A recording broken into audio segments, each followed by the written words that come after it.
All right, here we go. You ready? Yeah. Robert Benenati, here Yes, we sir. are. So Robert's actually been on my podcast, the WTF Are You Talking About? We did one, what episode was that? 300 and maybe 4 or 5, I think, or around there, on the future of fitness regarding this pandemic. And I got a lot of views.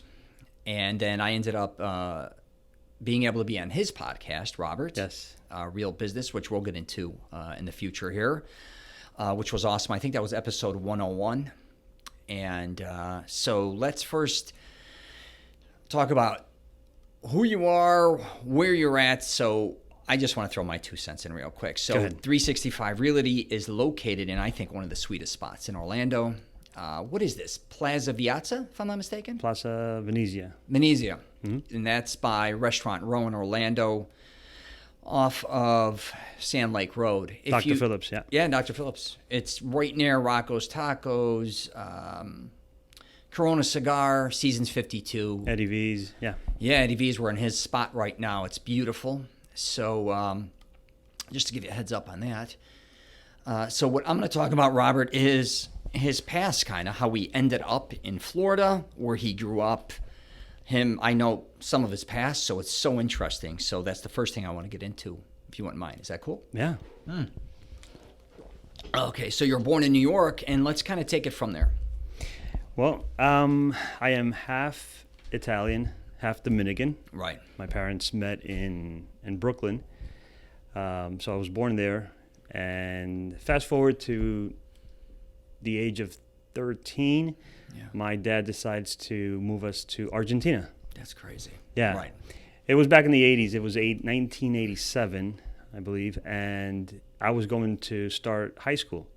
Things were tough in Brooklyn, so he decided to get me out of there. We went on vacation to Argentina. Why Argentina? Because my grandfather immigrated from Sicily to Argentina after the Second World War. So my dad and 3 other brothers moved with the family, and most of my cousins on that side, on my dad's side, are all born in Argentina. Gotcha. So that's why Argentina. We went there on a vacation, came back, sold everything. 3 months later, we're back in Argentina, living there, which I don't regret. I think the best experience as a young teenager was there. I got to do a lot of outdoor stuff, camping. Sure. It was awesome. I did high school, college there, 2 years of college. Took a break, came back to Brooklyn. We had my dad had an apartment building in Brooklyn, so I went back to kind of oversee it. Right. I was supposed to stay a year, and the year became 3 years, and so forth. This is 1996, I think, 95, when I go. And unfortunately, he, being there 3 years, I go back to Argentina in 1997 and 96, Christmas of 96. And that the same day I landed, he was diagnosed with cancer. 6 months later, he passes. And I was there for a little bit, and I decided to come back to New York. And I just got used to the fast pace of the city, Sure. Versus Argentina, the province where I was, Mendoza, and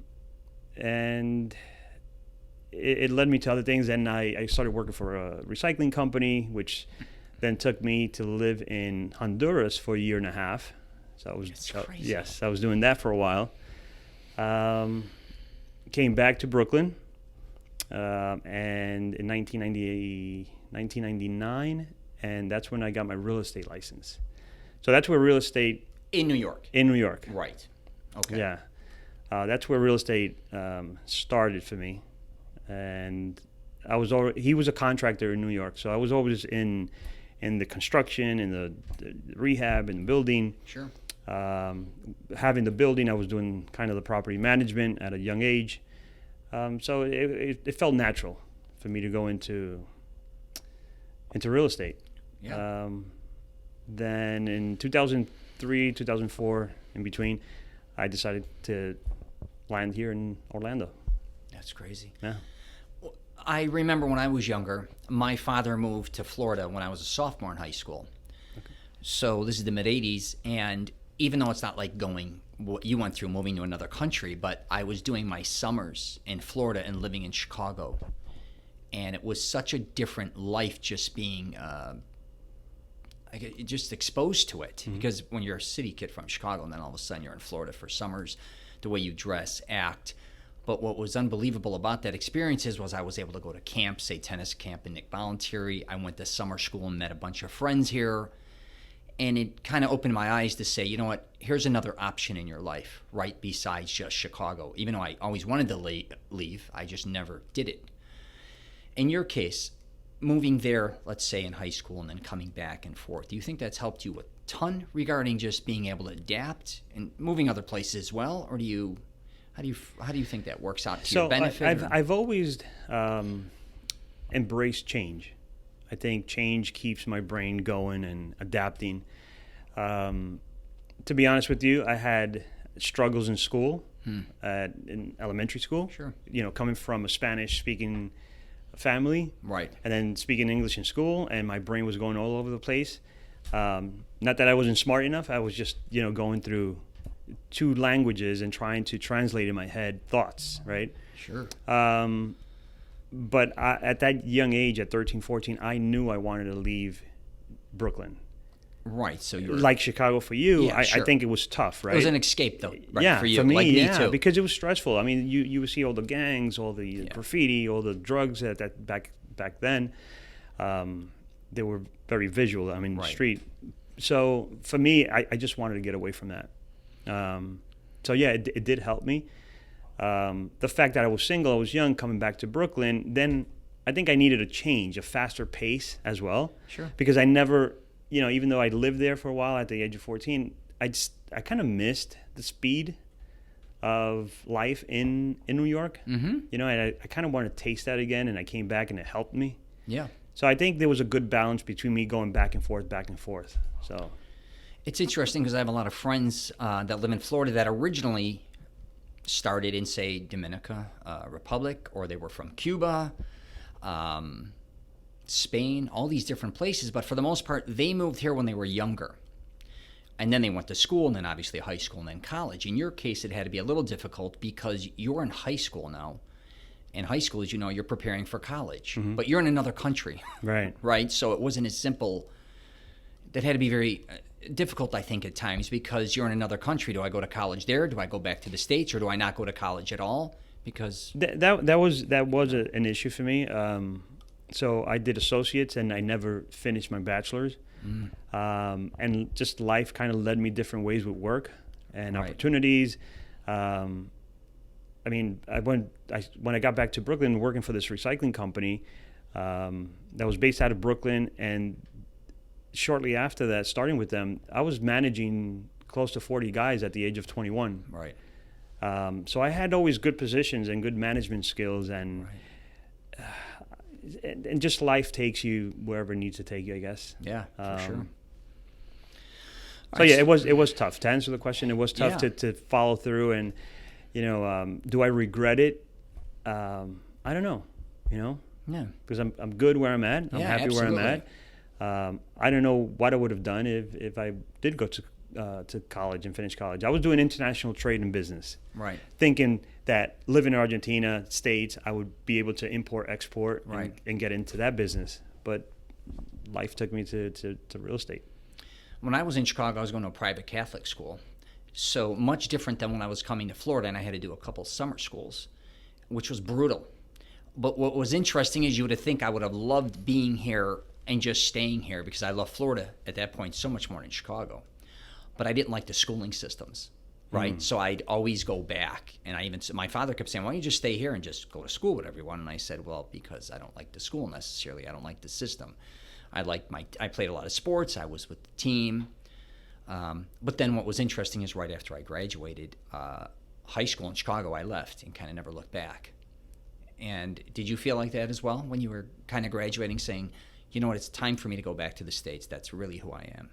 Yeah. So like I said, when my dad passed away, I was 24 at the time. I stayed in Argentina with obviously with my mom and my sister. Right. And I moved her from the bigger house to a smaller house, Mm-hmm. which was easier for her, and it would now remind her of him, Yeah. of my dad, being at the house. Yeah. I was there for about 4 months, and I just didn't find myself. I kind of, being back in New York for 3 years kind of just changed my mentality, and I remember trying to do things with the county and municipality, and I would call, and you have to come in person.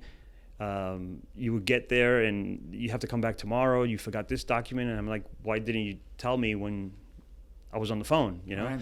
And just the process was just so difficult, and I think that just made me even more so decide to, I have to be back in the States. That's really my roots. Right. Home, right? That was to home. a certain degree? Yeah, to a certain degree. I mean, I love Argentina. Sure. Again, I've traveled all South America. I did almost the whole country. I did Chile, Uruguay, Paraguay, Brazil. That's awesome. I've traveled a lot there. I can't regret it. The best Right. experiences of a young teenager, going camping in the middle of nowhere for weeks at a time. It was insane. It was Yeah, and how many people beautiful memories. Yeah, who gets to explore that? Like most people, especially in the States. We look at life, we go to vacation if it's Europe or anywhere, we think life is kind of like that, but it's not. It's not. It's not at all. And appreciate life. Appreciate what you have. Yeah. Going to other provinces or the country and looking at how other people live in the culture. You go back home and you're like, I have all this. Yeah. I should be grateful. So yeah. Yeah, we take a lot of things for granted. For granted, yeah. Yeah, there's no, even as much as my grandparents used to say, Rich, you were born in the wrong country. You should have been born in Italy and all these things. And then when you go to Italy, and I think I'd fit in there definitely later in life, but as a young teenager, because I have a lot of cousins all different ages there, they don't have the opportunities. Even though I love the food, I love the culture, I love the family environment, but then you go, wow, this is slow motion, right, Yeah, compared to our lifestyle. Somewhere to retire. Yeah, it was exactly. Yeah. Or, after maybe, I don't know if my kids couldn't, I don't think, live there. So, but if my kids eventually have kids or have their own life as they get older, that definitely may be a place I want to be. But to grow up there, say on the flip side, like you, if I was in Chicago and I had to go to Italy, back to Italy, I can see myself, obviously, like you did, saying, wait a minute here, I think I got to get back home. Yeah, I'm 47, and obviously life changes, and the speed of life and all. And I always tell, we still have property in Argentina, and sometimes I tell my wife, you know what, I feel like I want to take 3 months. Yeah. Pretty much what we're going through. I want to right? do it too. They're Hawaii, right? Italy or Hawaii. Right? So I'm Yeah. like, I just want to take 3 months and just around nothing, disconnect, and just, read book and go on walks in nature in the mountains, and just, whatever. Just reprogram. Reboot, and refresh, the whole thing. Yes. We go on vacation, we come back, and we come back tired. I mean, we need vacation from our vacation. So, yeah, that happens with other countries. Yeah. A lot of people retire in those countries, and they live there for 3-4 months at a time, and come back and forth. And Absolutely. And we live in the biggest tourist destination in the world, so it's I always call people in Orlando, we're like professional tourists, because we have to adapt right to everybody here being a tourist, and we kind of fall into a category of being a tourist as well, even though we live here, right? We got season tickets to Disney, Universal. Yeah. We're in a constant vacation mode. Yeah, I mean, exactly where you're at right now is basically, except for Disney, the number one tourist destination literally in the country, right? Right, Like Sand I Lake can walk Road, there, Restaurant Road, the convention center. So why'd you pick Florida? First, the weather. Tell you the truth, New York is brutal. Yeah. It's depressing to a certain point, because it's I don't know, 6 months out of the year it's just dark and gloomy and whatnot, right? Of course. That's number one. Traveling to other countries made me realize there's way better weather than New York.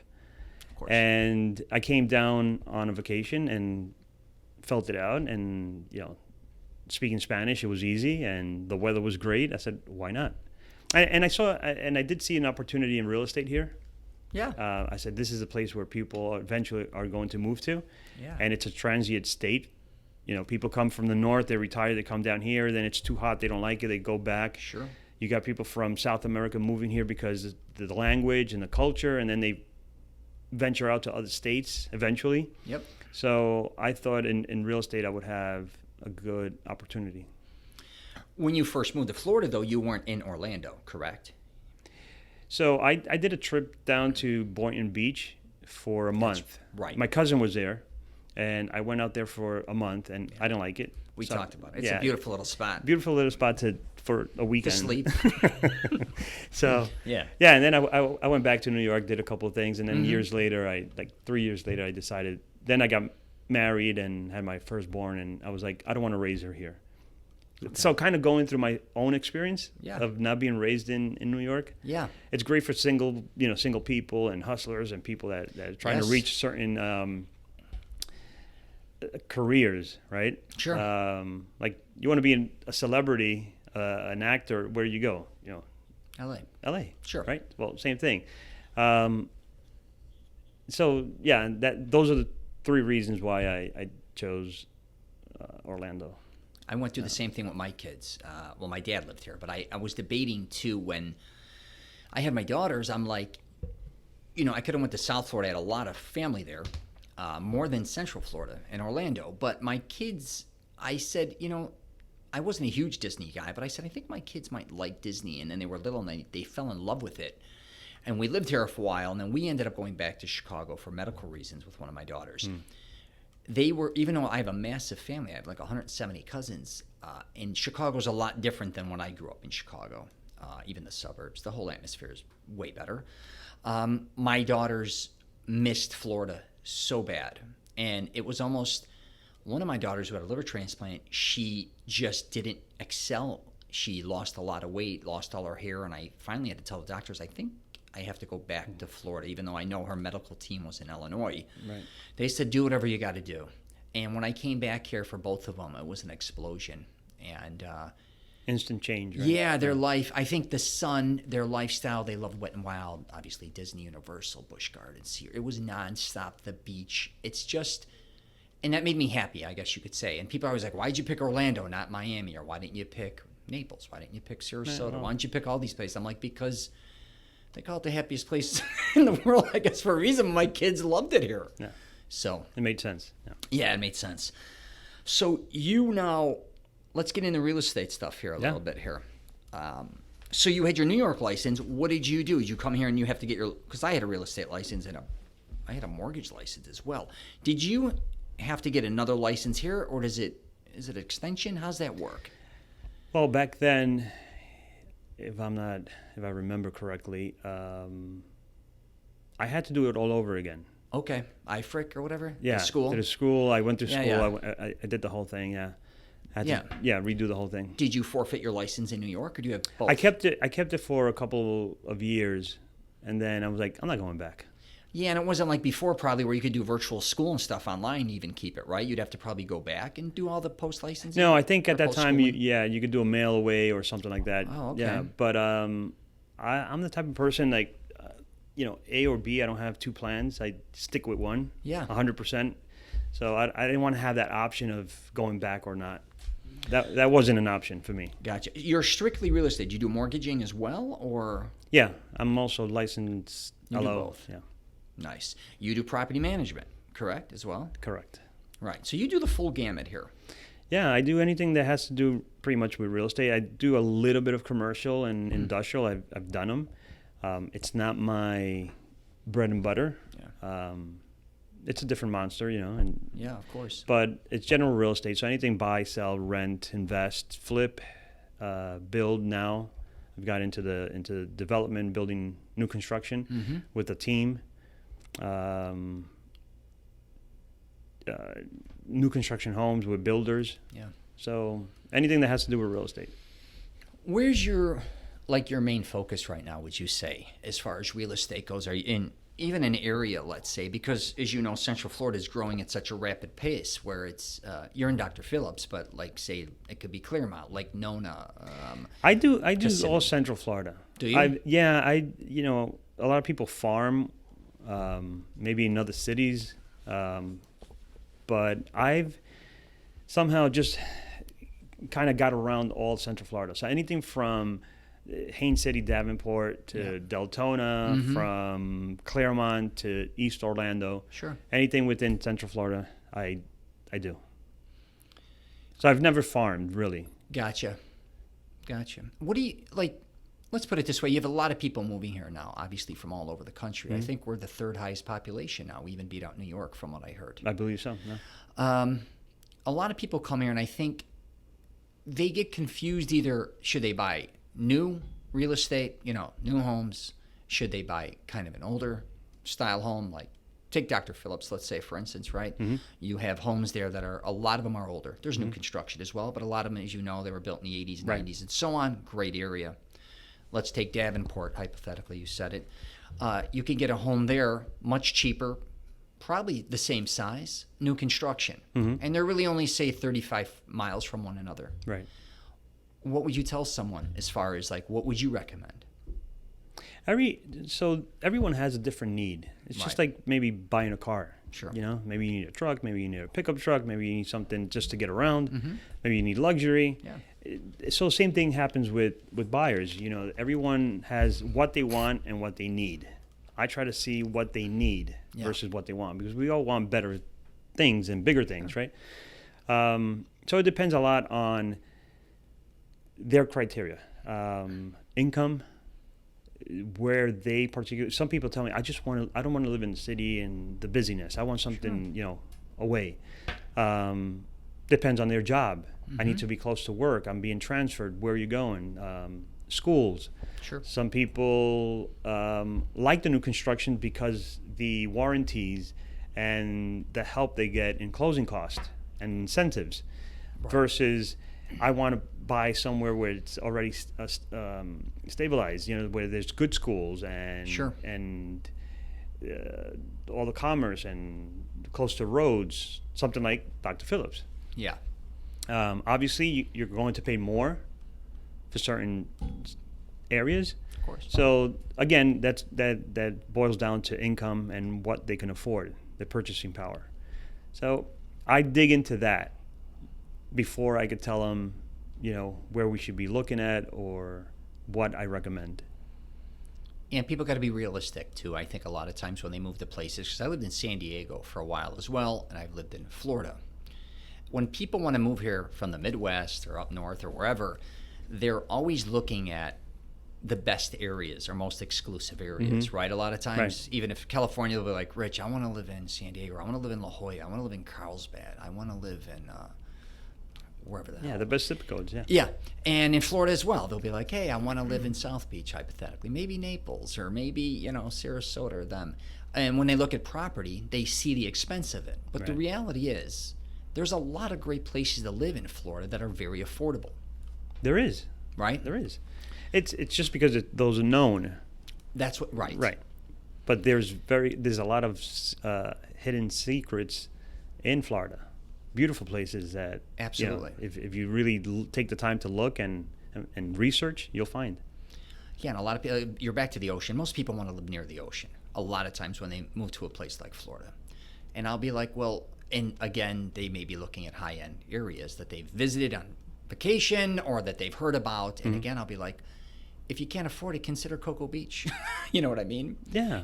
Something where it's affordable. You're still not too far from a major city like Orlando. I'm just using for an example. But most people won't do that. And I think a lot of people want to move, but they get caught up being locked up in areas like I just said. It could be, again, Clearwater, Sarasota. It could be Palm Beach. It could be Lauderdale. It could be Boca Pompano. Most likely a lot of people can't afford to live there. That doesn't mean you can't move here, right? Right. Right. I mean, I'm in Orlando, and we're like 45 minutes one way to the beach, and now we're 15 to the West Coast. Exactly. I mean, you could go anywhere from here. So, why do you think most people do come to Orlando? Do you think the main anchor is Disney, or do you think it's because, like we were just describing, it's central to the West, which is obviously the Gulf side, or the East, the Atlantic side? What do you think? There's many reasons. I think number one is the weather. Of course. Right. Okay, I think that's number one. And when you say Florida, I think they think beach and palm trees. Sure. Right. And so many people have moved to Florida overall, to the state, and prices are definitely different than up north. Yes. I mean, what you get here for 2,500 square feet you can't buy something like that in up north. Sure. You know, Or you're Midwest, like Chicago, right? You're Correct. saying up north, like New York, Boston. Right. Yeah. Philly, D.C., of course. Right. Yeah. A single family house, 2,500 square feet. You're talking about maybe 700,000-800,000 just for that. When you could get something like that here for $350. Yeah, and if you compare it to California, it's a third of the price, like practically. We're talking in the millions. Yeah, right. So I think those are some of the reasons why people, the language, the weather, the beaches, palm trees, and prices of the homes. Yeah, it's very interesting how you live your lifestyle in Florida because it's much different, say, than Chicago, and I spend so much time on the East Coast as well, probably more now. But like when you come to Florida, I think a lot of people underestimate how much money you're going to spend doing a lot of things. Because again, say Orlando, you may buy Disney tickets like a year pass. It's expensive. Universal, or you may end up shopping more. You're eating out more. You're doing all these things, and people get wrapped up in it. And I think they get their ass kicked a little bit financially, right? Especially when they first move here because they're kind of used to, even if they lived up north, they go home, they sit at home, they may eat out here and there. But it's more of a inside culture lifestyle to a certain degree because of the weather. But in Florida, especially when you first move here, you start visiting all the beach towns, going different places, hotel expenses, and you kind of get wrapped up where a lot of things are more money than you'd expect. They add up quick. Absolutely. I mean, it's the lifestyle here. You have all type of eatery and restaurants all around. That's why, because that's part of the tourism. Tourists come, they need to eat. And we get wrapped up into that, all these franchises, and we end up going out and eating out. It's so easy, Right. But it does add up.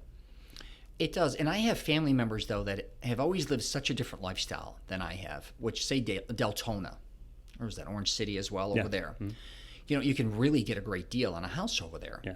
And again, they don't get wrapped up in living the Orlando tourist kind of lifestyle. I have a lot of cousins over there. So it's quite interesting how you can live, say, 35, 40 minutes from somewhere, but live entirely different lifestyles. It's almost like saying I live in Chicago and then I live in the suburbs of Schaumburg. I mean, here, like Sorrento, Leesburg, Mount Dora, it's growing.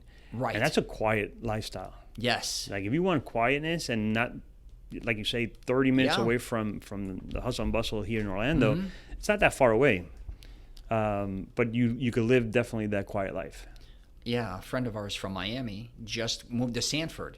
And I was like, talk about a different contrast. But he's like, I've lived in Miami my whole life. I was exhausted. And I couldn't believe what I could get for the money in Sanford. Now, of course, it's not Miami. But what I've always found very interesting about Florida is, and I've been everywhere all over North America, it's truly like living in another country to a certain degree, more than anywhere else to me, even more than California. I understand California mixes and blends with Mexico a lot, right? It's beautiful there. But Florida, from a tropical standpoint, also there's so many different nationalities. It's almost New York and Florida. And even if you go South Florida, they're all speaking, many different languages besides just Spanish, right? I mean, it's you don't know what you're going to get out there. Yeah. It's really so unique, Florida, compared to the rest of the world to me, or rest of North America. You're getting a lot of Asians, Middle Easterns, Absolutely. Europeans, South Americans. I mean, you have a large blend here of people. Yeah. I think even more than New York at this point, pretty much or close to. I mean, New York has been a state that's been populated, immigrated for years, right? Yeah. So it's hard to catch up. But from a standpoint of comparison, I mean, we have them all here. What do you think of the future of Florida? Because I always say it's going to become the Manhattan of, of this country. Bigger. I think it'll destroy it. I think in the future, whatever amount of years, it's going to go South Florida all the way to Jacksonville. It's going to be one massive city. What do you think? I honestly don't know. What I know is that I probably won't be here. Yeah, no shit. We definitely won't. I think I'm gonna get out of here. We've spoken with my wife, and we're ready for a small town somewhere. Really? Yeah. So I don't know. Maybe move out of the state. Not 100% sure. Yeah. But I've seen this grow from 2000. Beginning of 2004, I'm here. Yeah, late. it's booming. It's just traffic. I mean, what took me 15 minutes to get to a certain place, now it's like, 45 minutes Oh yeah. to maybe an hour for the same amount of mileage. So it's definitely crowded, but business is booming here. Yeah. Um, And people want to be here. Bigger companies are Sure. moving here and providing a lot of jobs. So it's growing, and there's a lot of land still. So Tons. And affordable land. yeah, there is. So I think this is going to continue growing for the next, 20, 25, 30 years. I've been coming here since I was 5 years old, and I basically moved here at 18. And I used to go to California when I was younger in the 70s, and they had that huge boom. Even a lot of my family members, even from Chicago, went west because the South, there wasn't really any money. They used to call this swampland, right, for the most part. Mm-hmm.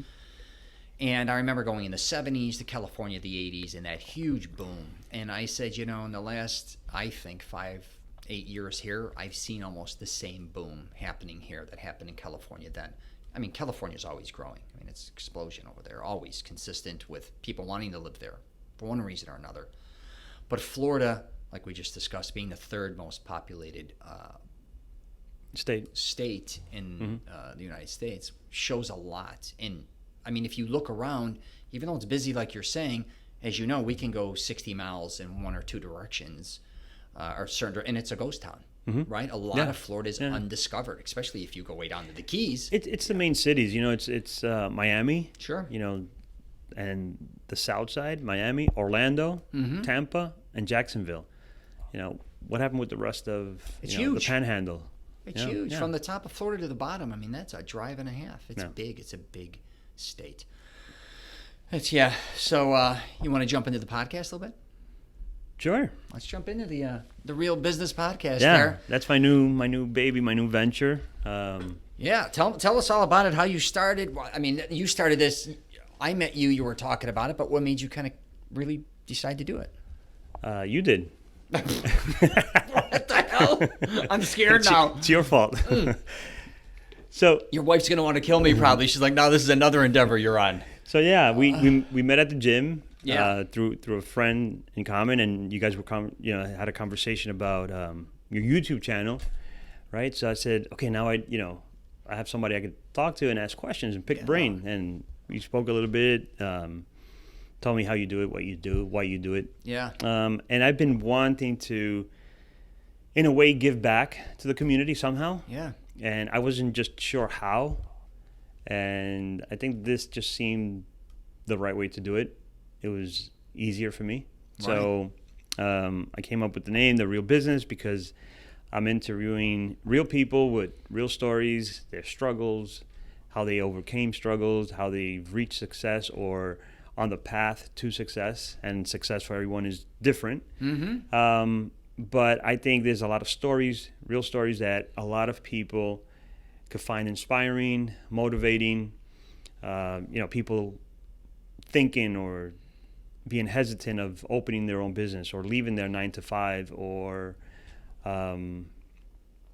whatever the case is, a stay-at-home mom thinking that she has a good skill that she could put out there, be it a YouTube channel, be it a cooking, whatever it is, right? Yeah. I think they could find the answer on the podcast. So you've already had some great guests. You got to be kidding me. You just started this thing. Yeah. I mean, you've really taken off and had some great people right off the bat. Yeah, I've been lucky to, I've been in Orlando for a while, so I've met a lot of interesting people, real business people that I've known them for years, how they've, I see where they're at today. Yeah. And that's inspiring. That's something I want to share. That's a story I want to share. I want to put those people in contact with the listeners that might say, how can I get in contact with him or her and ask questions? Well, I share all that on the descriptions, phone numbers, emails, Facebook, whatever it is, if they found it inspiring, and ask the questions. I love your podcast because you're truly interested in what your guests are saying and you're learning from them. And I continue learning. Exactly. Yeah. You don't have that. A lot of people want to start podcasts or do YouTube channels. They could do it for any reason they want. You're not doing this to just say, hey, I'm going to record you and share all my, can you put your podcast or put my podcast on all your social media links to get exposure. I don't think that's your thing really at all. I think you want to start your own podcast and learn about people and share experiences just independently, I guess you could say. Because a lot of times, even me, people are like, Rich, I want to have you do this or that for me. Will you be on my show? But can you give me your list of contacts, or can we do this well, or that's this? that, no, right? That's not the goal. No. The goal is really to put the content out there. Right. It's going to be inevitable that they are going to share it, obviously, because it's their story and they want their people to know it, and that's fine. I haven't even gotten to the point of really marketing the podcast in a way to I just want to get my face out there or my voice out there. Obviously, that's the goal. I want people to listen to it and learn from it. I'm trying to give back. But it's genuine. You're just genuinely starting slow and growing with it. Yeah, I mean, it's just genuine. I'm going to commit mistakes. It's a new platform for me of communication. So I'm enjoying it because I'm learning as well. Yeah, that's the other thing. It's a journey. Yeah, it's a journey, and I'm enjoying the journey. I don't know where it's going, but wherever it is, it might. That's the reason it should be there. I don't know where. I'm just doing it out of the heart because I think this is the right thing, and it's joyful. I don't want to take anything with me. I want to look back and say, what did I give back? Sure. To the world. Something. So I think this is it. Yeah, when I met you, I definitely think you were ready to take on something different, because I think a lot of us get caught up in our jobs, professions, your own company, doing the same thing over and over again, and you were ready to try a different endeavor, right? I was, and I was in a moment in my life that I was a little frustrated, kind of lost. I just didn't know what I wanted to do, and I met with someone that I hope I could have him on the podcast. Mm-hmm. I'll reach out to him, and I was introduced to him by a friend in common that we have, and a very interesting guy. And he took out the time. It was supposed to be 15 minutes. I think it was like an hour and a half conversation. And he said one thing that I kind of incorporated and stuck with me. And it was very simple. It was, you know what? Be still. Just be still. Yeah. Calm down. Yeah. You don't have to do anything. You have your business. Keep doing what you're doing in your business. Mm-hmm. Doesn't mean be still. It means, don't do anything. It just means don't create. Don't grow your company. Don't close your company. Don't start another business. Just be still. Be where you are at now, and things will come to you. Mm-hmm. So I got to the point where on my cell phone, I had a background of an ocean, a very still ocean, and I wrote the words "be still." So every time I picked up my phone, because the first thing everybody, when you're anxious, is what you pick up your phone, and it just reminded me every time, just be still. Mm-hmm. And I don't know, I think I was still for 6 months, And he said, "Don't worry how long you're going to be still. It could be a week, it could be 6 months, a year, but just keep working at real estate, what you're doing, and the rest will come." And it did eventually. It got to the point where I found what I wanted to do. I initiated, and at that point, I deleted the "be still" because I think it did its job. And yeah, so I hope to have him on the podcast. That's awesome. Yeah. What made you choose podcast instead of, say, a YouTube video, or instead of whatever? Well, the good thing about the podcast is that I have 2 platforms. Okay. So one is the audio, which is just the podcast, but like you're doing now with the video, now I could share it on YouTube. Sure. So now I have, and with Facebook and social media, everything is visual. Mm-hmm. So I think I can still do both. Yeah. But at the end of the day, it's just a conversation that I'm having. I'm not vlogging or trying to be on camera. It's just 2 platforms I can share at the same time. Yeah, and right now you're doing them in your office, or you're doing them Zoom, right? Through that way as well, correct? Correct. I'm doing Zoom because I have certain people that don't live here in Orlando. I try to do like we're doing now, face to face. It just seems a lot more genuine, and I could see expressions, and people could see that. Yeah. everyone's doing Zoom now, and I think it's a little done with already. Yeah. So that's just my format. Do you think eventually you'll start taking your show and maybe going to, say, a convention or an event, or going to other people and kind of doing that a little bit?